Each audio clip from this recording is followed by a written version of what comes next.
Frank Ranks week number 27. This year is flying by. We're going to be talking about Marvel. We're going to be talking about DC. And we're going to be talking about the independents. But who's going to end up on top? Let's talk about it right now.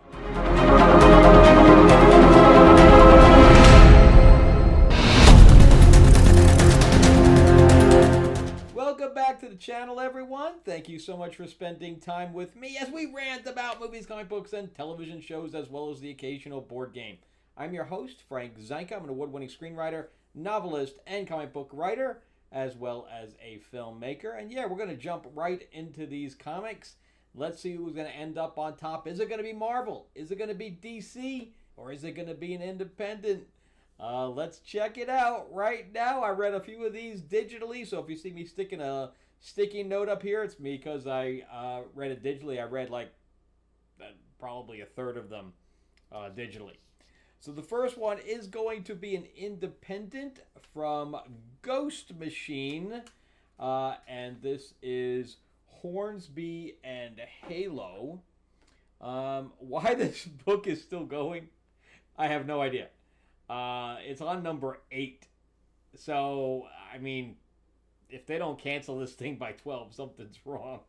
I don't know anybody that's reading this thing. I don't know anybody that's even liking it. So, it's about a demon that gives their kid, I guess, every generation or whatever else, the angels have to give up a kid and the demons have to give up a kid, but they have to do, the nature versus nurture thing where the demon is given to a good family and the angel is given to an awful family. And they're just now, as children, I think they're, 11, 12 years old. They are now figuring out their powers, and they've, hooked up with, a sphinx and all this other worldly stuff going on. And on top of that, they're becoming friends. There's also like a little bit of a tension, like a relationship tension between them, even though they're young. But they have to put on a play, and they have to switch roles. So the demon girl has to play an angel in the play, and vice versa. Like, who cares? This is your conflict? Putting on a play at school. And then some of the higher end ups, they say, well, we probably shouldn't have put the hollowed one in the water or whatever else. At the end is just them going to the water. Anyway, if it's a skip it. It's I don't even know why I read this thing. There's just absolutely nothing to it. Okay, so let's jump into number 9. Another Ghost Machine book. This one was better than normal. But we've gotten to number 7, which is the Rockefellers. Number 7, before it's actually got some action going on. Up to this point, all we knew was that they came from the past, or from the future to the past, to hide. That's all we knew. So it's all about the family adjusting and him looking for this eye, and the bird has the eye. It's in the nest, and the grandmother died. That's everything. I mean, that's all that happened in 6 issues, and they have some kind of a villain after them. That's it. In 6 issues, which a storyline should end in 6 issues. He's just starting. So at least we got some context here. We got some action, and it all takes place mostly in the future. So it has a flashback forward, because it's a flashback to them, but it's a flash forward to the future. And it's about trees, and it's about the dad. He was doing this experiment, which is why he had to leave, or is why they're on the run. Because they were doing some kind of a nanotechnology that kept people young or whatever, and his sister worked for the government or whatever else, and his sister ends up being the one that's after them. So I found that really interesting, but is it too little too late? I don't know. So she has a conversation with the mother, I mean, she's probably the most interesting character in this thing. And she ends up fighting with the brother. The brother doesn't want to do the experiment or whatever else, create the product. And she's kind of forcing him in it by saying, hey, AI was like this. Everybody didn't want to use AI. And, it's the same type of thing. So, I don't know. Is there really anybody reading this thing either? Everybody that I know has dropped off it. And again, I'm only buying it, using it digitally. I'm not even buying hard copies. Okay, another independent, which is very odd for Marvel and DC to be higher than to all these independents. Again, another book that I read digitally. This is number 8. I'm going pretty fast here. It's only 5 minutes in, and I'm already on number 8. All right, Exquisite Corpses. I know a lot of people are really liking this book. It's a book about the 13 colonies and the families that run those original 13 colonies. Of course, they're now states. There's 13 states. And every year, I think it's annually, they send, maybe it's biannually, I don't know. They send an assassin out that all converge on one town. And they basically bubble the town, so there's no cell service, there's nothing, they blockade everything. So it becomes like a Hunger Games situation where everything's stuck in there. However, the difference is that there are also, innocent people in there. There's civilians in that bubble that don't know what's going on. All they know is that their cell phone doesn't work anymore. So we have a mom in there and their kid who's going trick-or-treating because it's Halloween. That's why I think it's every Halloween, but again, I could be wrong. And we have, a bracket thing going on about which assassin's going to end up on top. And the assassins, whoever wins, that family rules for whatever period of time, whether it's a year or 2 years, or whatever, how long it is, until the next group gets together.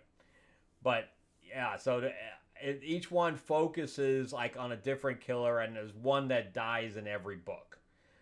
So eventually, I guess it's going to be 13, 14 issues because there's only 13 killers.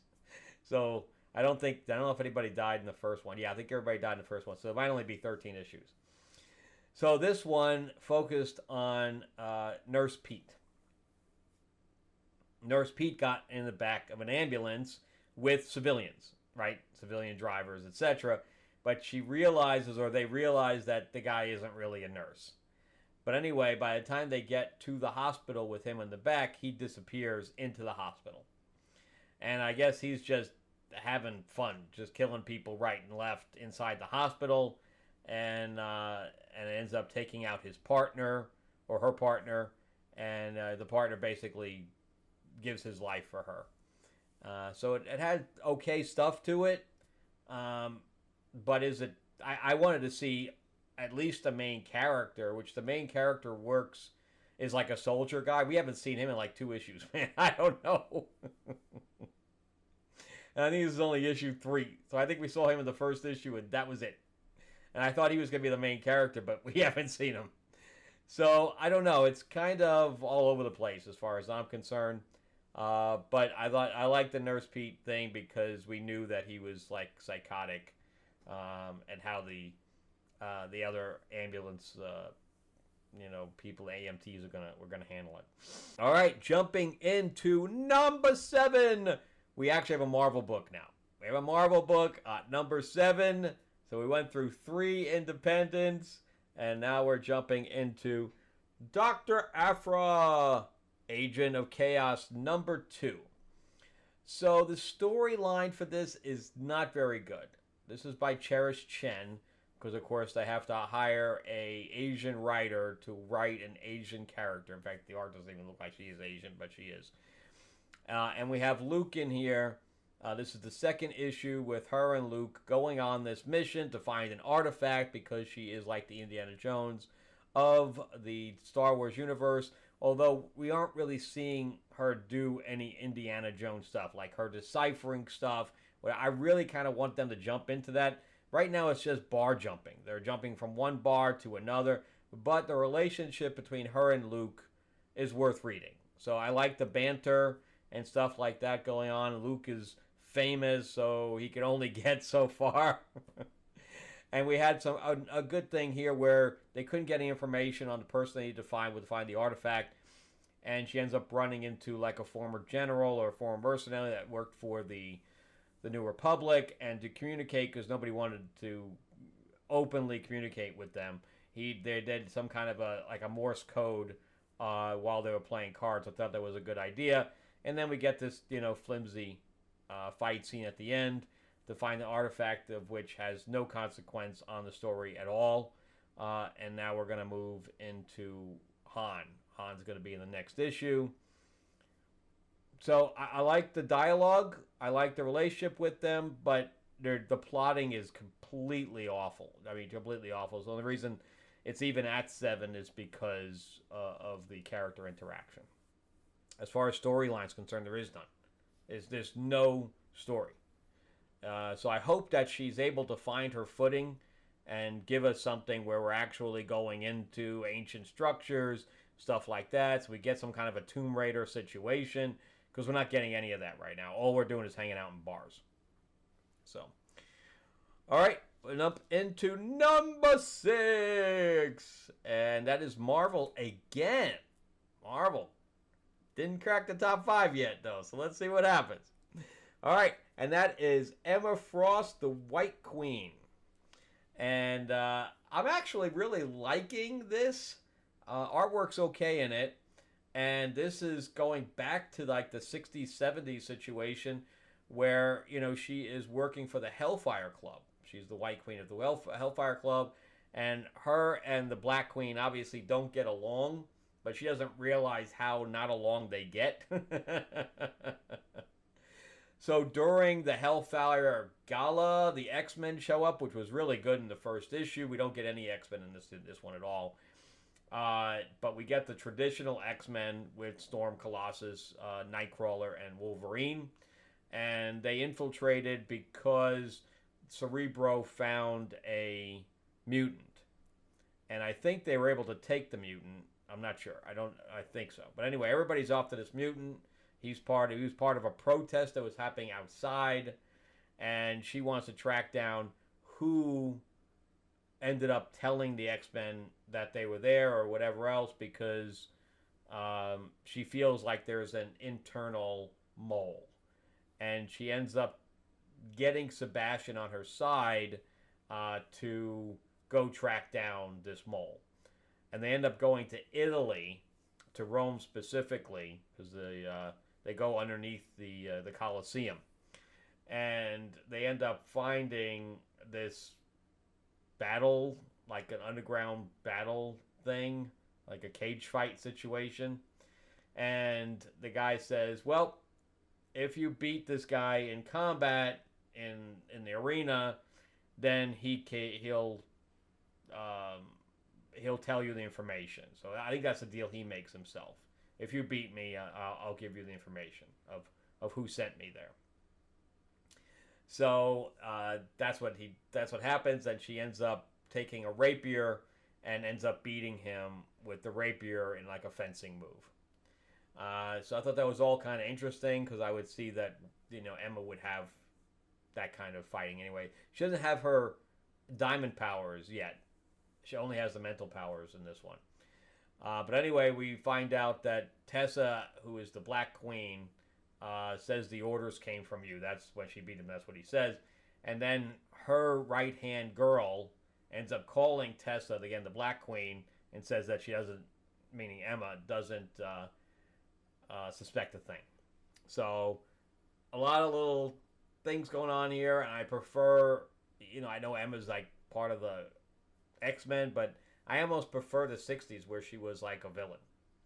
So, but yeah, it's been pretty good, and that's why this week had a lot of really good issues. It's like Hornsby, okay, not that great. Rockefeller's was better than normal. Exquisite Corpses was decent. Star Wars was decent. And Emma, I thought, was good.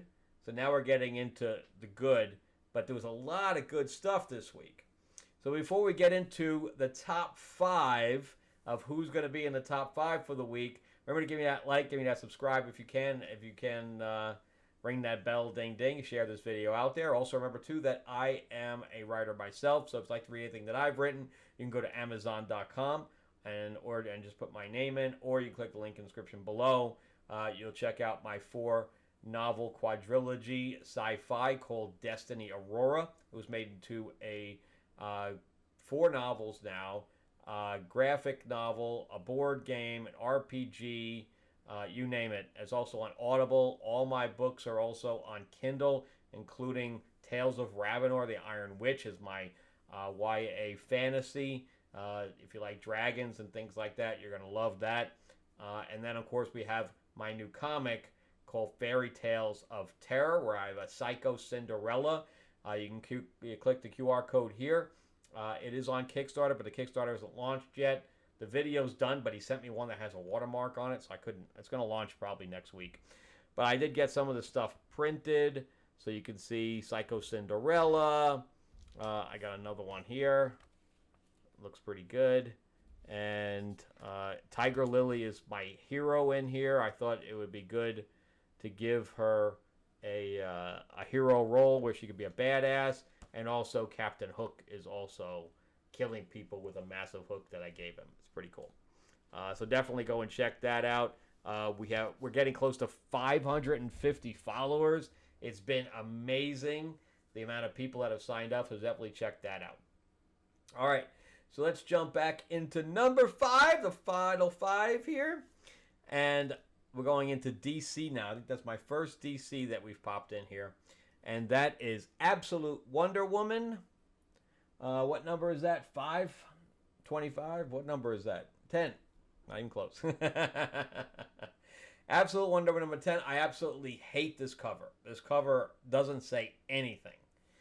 But she ends up going into this maze to find an Amazon, and she finds Ferdinand in there. I think that was it Greg Rucka that created Ferdinand? He is a Minotaur.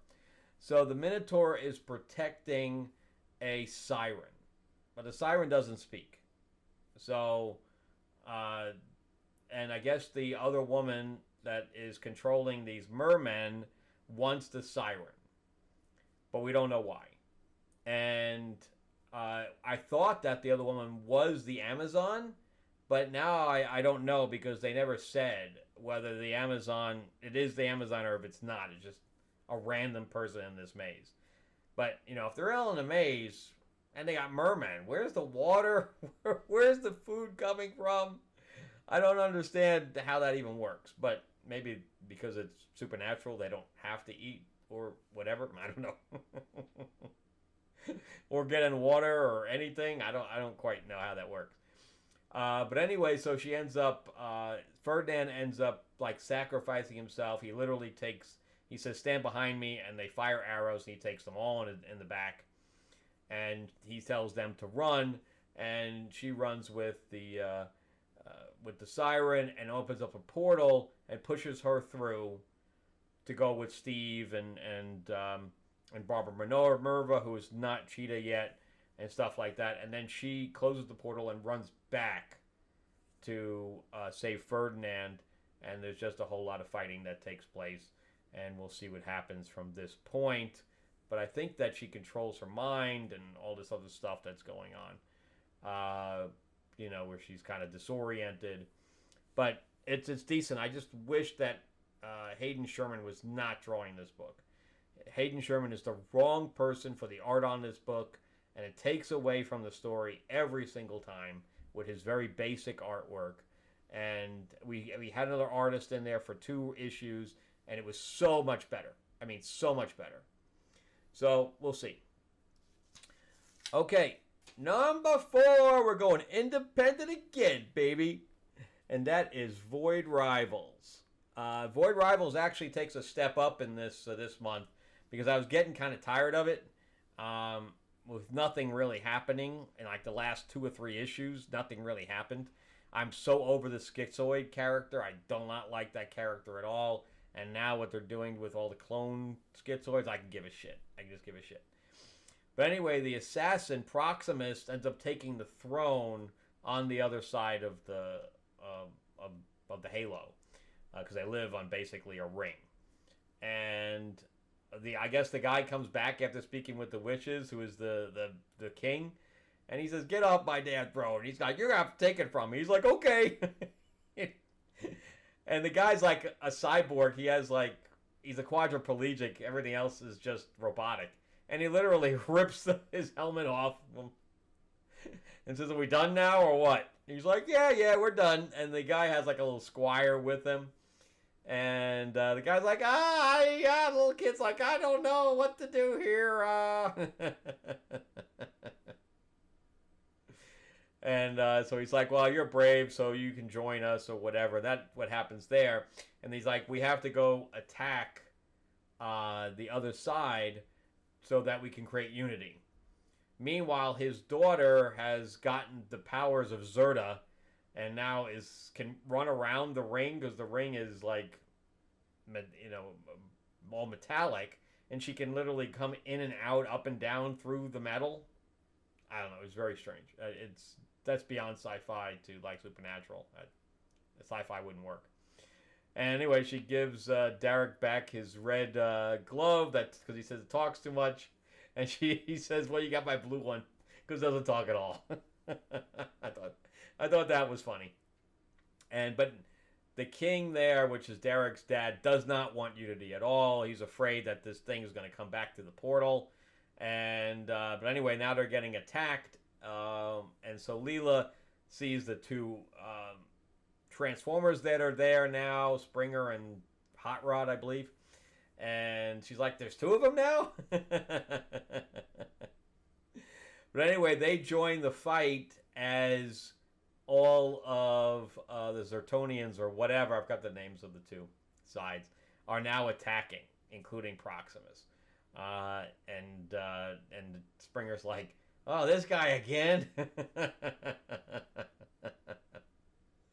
So at least we get a little bit of a battle. We get some action happening. Maybe I just think this thing's like totally spinning its wheels at this point. It doesn't really go anywhere. So at least maybe we're getting a progression at this point. We're on issue 21, man. This thing was not meant to go this long. So if it goes beyond 24, it's really going to be spinning its wheels, because you have one story and you can never stop it and like start a new story, because that's all it is. It's just it's plot driven as opposed to character driven. So I don't know how he's going to continue it. Eventually it's just going to be like, "All right, can we have this war over with already?" We're on issue 300. You think we can finish this war? All right, we're going into number 3. We're getting down to the nitty gritty now. Number 3, and it's DC again. And that is Green Lantern, written by my buddy Jeremy Adams, issue number 25. I actually kind of like this issue. That's why I bumped it up to number 3.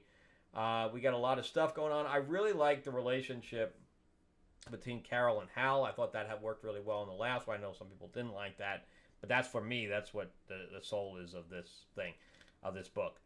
The Superboy, Kyle Rayner, I forgot the other woman's name, the one that, supposedly travels through time, Odyssey or something like that. I don't really care for that storyline at all. But anyway, from the cartoon, Jeremy brings Aya, however you say her name. She's actually the computer that is now in a robot body, a computer from the ship. And I guess that she's in love with one of the other Green Lanterns. And so they travel to Oa, where they are trying to ignite the batteries, but they need these gemstones. So they go to Gem World, where they see Amethyst. I kind of like Amethyst. She never really got a chance to take off at all as a character. But anyway, so as soon as they get these, 3 gems, 3, I guess, blocks of gems, they get attacked, and Sorrow shows up, which is Carol's ex-fiancé. I really hate that character, but at least they do something with it now. At least Jeremy actually does something with that character now. So this battle takes place, and they end up stealing 2 to 3 of them, because they're trying to start their own. It's almost like the 7 Deadly Sins. type of emotions on their side. So they're trying to start the sorrow battery, and there's also like lust and hate and all this other stuff.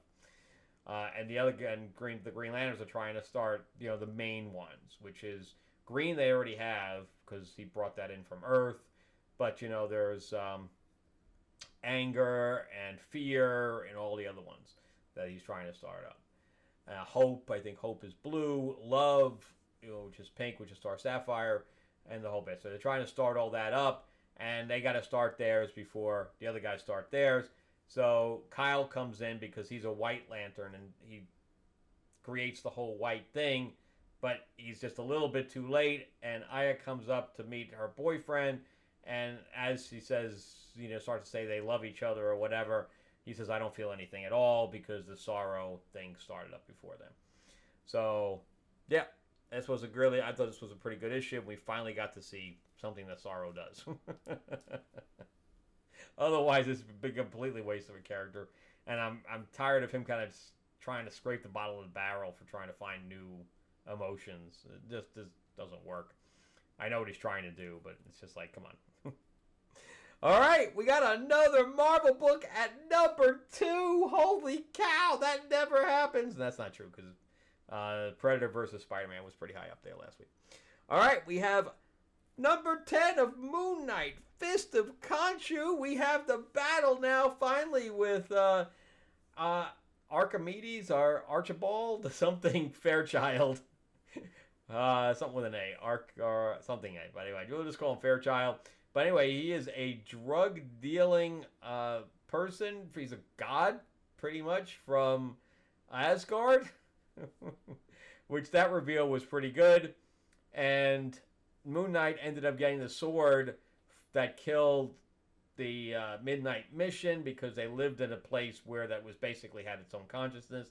But this supernatural sword ended up killing it. And he ends up making a deal to get the sword. And he knows he needs a weapon to kill an Asgardian. And now he has one. So they end up, infiltrating with Tigra, 8-Ball, Soldier, and Reese all going in there. And they also have like a cure now for anybody that's been addicted to glitter, which is the drug. So really, really good stuff here. I don't mind it being a team book. I know that some people said that, I didn't get enough Moon Knight in my Moon Knight book. There's also his brother's also in this. So I'm okay with it being a team book and him being the leader. And I really like Tigra, and I like in fact, it was like a purple mist flying with them. I'm like, who the hell is that? Ends up being the vampires. I didn't know they could even turn into mist, but I guess they can. So anyway, they infiltrate. They have their own battles going on. 8-Ball has his own little thing going on, which is pretty cool. He's throwing like little bombs and stuff like that. So some really good stuff. They draw Tiger's tail way too freaking long in this. It's like down the street, around the corner. I don't know what's going on. I like how the coloring makes Moon Knight glow. It's pretty cool. But anyway, so Fairchild, he's like ready to fight him again, and Moon Knight pulls out the sword and says, I got a present for you, buddy. And he's like, oh shit. And the Asgardian turns tail and runs. He starts running. So I thought this was going to end at this issue 10, but it's not, because Fairchild is now on the run. And Moon Knight's not going to let that go. And then on top of that, we get a Zodiac reveal at the end. So I don't know how that's all going to work. Really, really good issue. In fact, my number 1 and my number 2 were neck and neck. I didn't know which one I was going to go with. So, really good stuff. Jed MacKay can write this, but he can't write X-Men. He can't write any of the team book, even though he made this into a team book. He can't write X-Men. I don't know. I don't know what the deal is. Just stick with Moon Knight, man.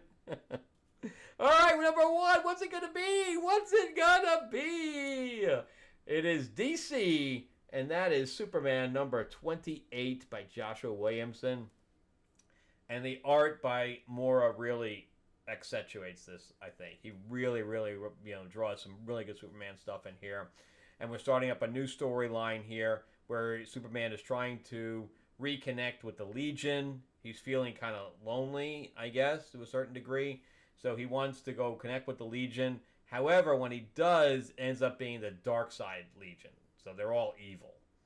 And Saturn Girl gets into his head where he sees the Watchtower get destroyed, and he sees his mother get killed, and we end up with Cosmic Boy gets smacked and all this other stuff going on. And then Time Trapper, which is Doomsday, a very smaller Doomsday who time travels, ends up coming in and knocking her out, and they go into this pocket timeline. So there's just a whole bunch of stuff going on, but it's been really, really good, and I'm waiting to see, what they do with this when they go into the pocket timeline. They end up seeing Superboy Prime, so this is gonna be really good. It's gonna be really good. I hope it is. I'm keeping my fingers crossed. All right, well, that's it for me. Let me know if you like my ranking. If you don't, hopefully you're reading some of these. If you're not, hopefully I'm keeping you entertained enough that you can see what's out there in comic land, and maybe you want to visit a comic book shop in the future. There are some DC's doing some really good stuff right now, and there's a lot of good independent stuff.